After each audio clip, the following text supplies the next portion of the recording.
श्री शिवाय नमस्तुभ्यम। हर हर महादेव। कल 20 नवंबर सोमवार की अष्टमी का दिन है और इस दिन आप उपाय नहीं कर सकते, मतलब कोई भी उपाय आप नहीं कर पा रहे हैं तो 10 चीज़ आप ज़रूर कीजिए। हमने सोमवार की अष्टमी के 16 महा उपाय का वीडियो बनाया है। यदि आप कोई उपाय करना चाहते हैं धन संबंधित, व्यापार उन्नति संबंधित, या रोग मुक्ति के लिए, या किसी प्रशासनिक कार्य के लिए, या अटके हुए कार्य के लिए, या आपकी कोई विशेष मनोकामना है उसके लिए आप कोई सोमवार की अष्टमी दिन उपाय करना चाहते हैं तो आप वह वीडियो जाकर देख सकते हैं। इसके अलावा आप अपने घर में सुख शांति, घर में धन संपदा बढ़ाने के लिए सोमवार की अष्टमी के दिन ये 10 कार्य ज़रूर कीजिएगा। इनमें से कोई आप एक या एक से अधिक भी कर सकते हैं, या आप सारे उपाय एक साथ कर सकते हैं। ये 10 छोटे छोटे से उपाय हैं और जरूरी बातें हैं जो आपको बिल्कुल ध्यान रखना चाहिए और ज़रूर करना चाहिए इस सोमवार की अष्टमी के दिन। चूँकि सोमवार की अष्टमी वर्ष भर में 3 या 4 बार ही आती है, तो आप इस दिन ये विशेष उपाय ज़रूर कीजिएगा। बिल्कुल छोटे छोटे उपाय हैं, आप ये कर सकते हैं।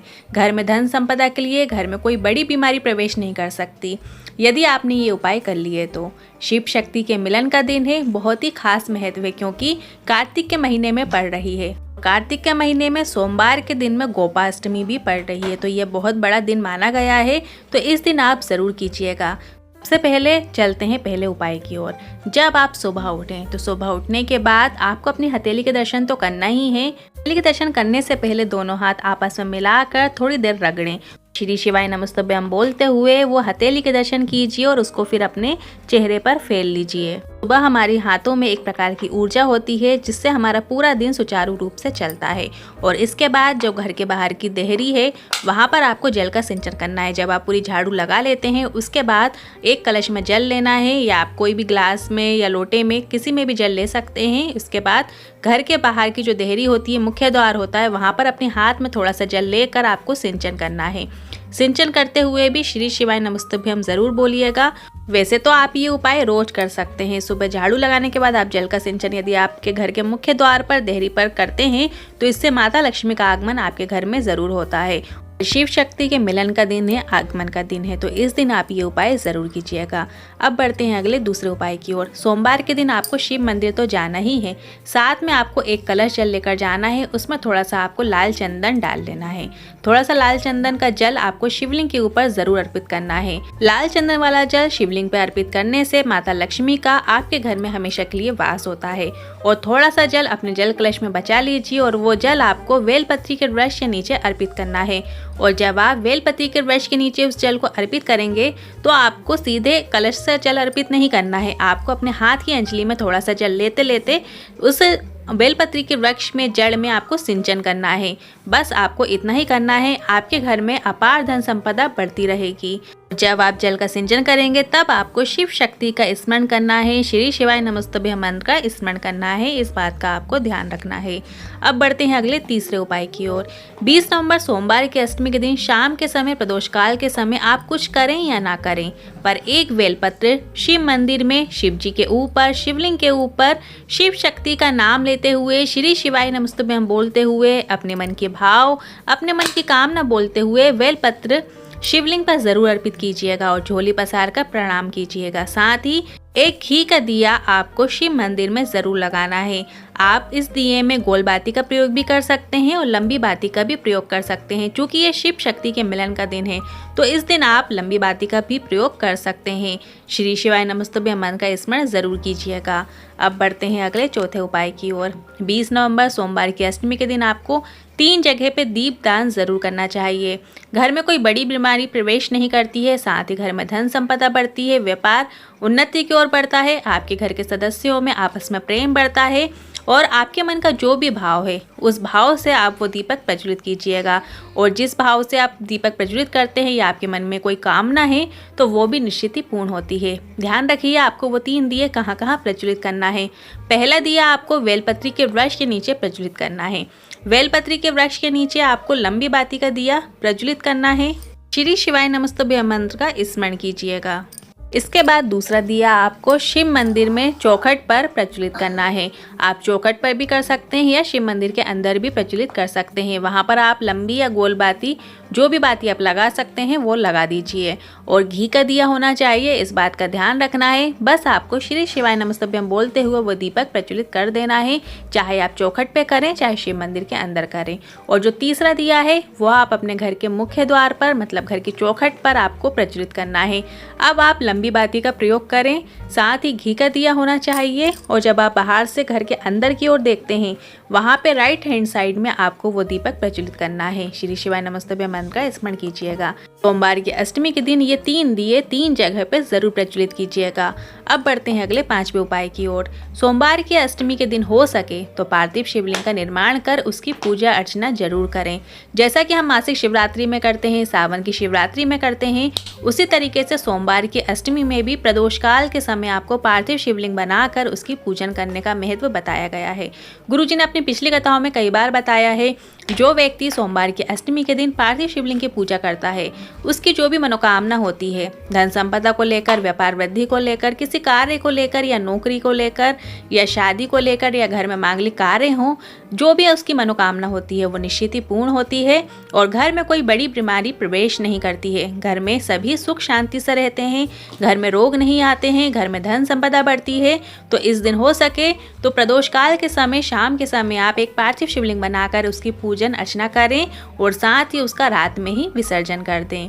बढ़ते हैं अगले 6वें उपाय की ओर। ये छोटे छोटे उपाय हैं जो आपको सोमवार की अष्टमी के दिन जरूर करना चाहिए। आप इनमें से जो आपको उचित लगे वो उपाय आप कर सकते हैं। सोमवार की अष्टमी के दिन हो सके तो बेलपत्री के वृक्ष के नीचे थोड़ी देर जाकर जरूर बैठें।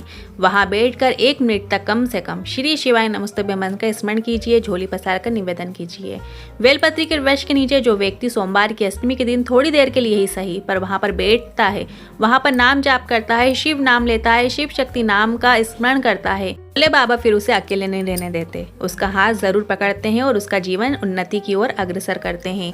बढ़ते हैं अगले 7वें उपाय की ओर। गुरुजी ने अभी हाल ही की कथा में बताया था, अगर कोई प्रदोष काल के समय, शाम के समय मतलब बेलपत्र के वृक्ष के नीचे जाकर बैठ जाता है, या फिर बेलपत्री के वृक्ष का स्पर्श करता है, या फिर बेलपत्री की जो जड़ है वहाँ उसका स्पर्श करता है, या फिर बेलपत्री की जड़ के पास जो मिट्टी पड़ी रहती है उस मिट्टी को उठाकर अपने सर पर तिलक लगा लेता है। मतलब बेलपत्री के जो नीचे मिट्टी पड़ी रहती है उस मिट्टी का जो तिलक होता है वो अपने मस्तक पर लगा लेता है। यदि वह प्रतिदिन इस प्रकार से भक्ति धारण करता है, यदि आप प्रतिदिन भी नहीं कर सकते हैं तो आप विशेष दिनों में इस उपाय को कीजिए। जैसे कि कल विशेष दिन है, सोमवार की अष्टमी का दिन है, जो कि साल वर्ष में 3 या 4 बार ही आता है। तो इस दिन आप बेलपत्री के वृक्ष के नीचे जाकर या तो स्पर्श कीजिए बेलपत्री के वृक्ष का, या उसकी जड़ का स्पर्श कीजिए, या जड़ को नमन कीजिए, या वहाँ की मिट्टी उठाकर आप अपने मस्तक पर उसका तिलक लगा लीजिए।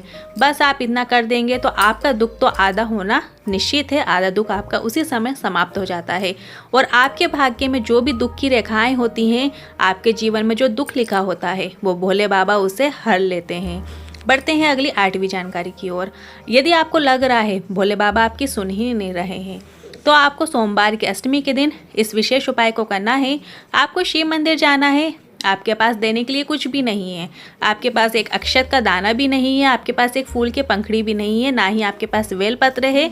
तो बस आपको ये करना है कि जो अशोक सुंदरी माता का स्थान है और शिवलिंग जहाँ पर विराजमान है, उन दोनों के बीच का जो खाली स्थान है वहाँ पर अपने सीधे हाथ का स्पर्श करना है।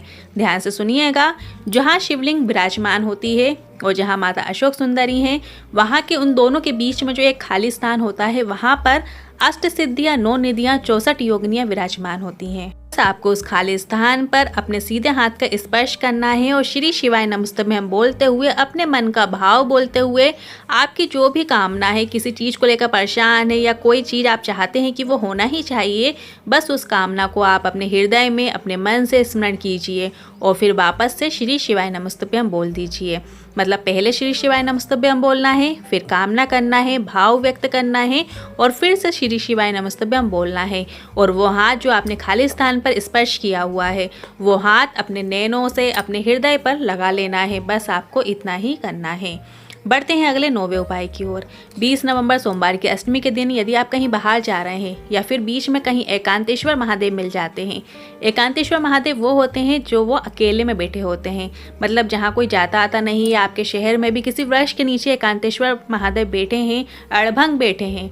आपको वहाँ पर जाकर आसपास जो भी वृक्ष लगे हों वहाँ की 5 पत्तियाँ तोड़कर आपको अपनी कामना करते हुए श्री शिवाय नमस्तुभ्यम बोलते हुए समर्पित कर देना है। बस आपको इतना ही करना है और साथ ही जो भी सूखी पत्तियाँ उनके आसपास पड़ी हों तो वहाँ की थोड़ी सी साफ सफाई कर देना है। शिव क्या देंगे वो आप खुद देखेंगे। बढ़ते हैं अगले 10वें उपाय की ओर। बेलपत्री के वृक्ष नीचे जाओ तो 1 लोटा जल विल्वेश्वर महादेव का नाम लेते हुए ज़रूर समर्पित कीजिएगा।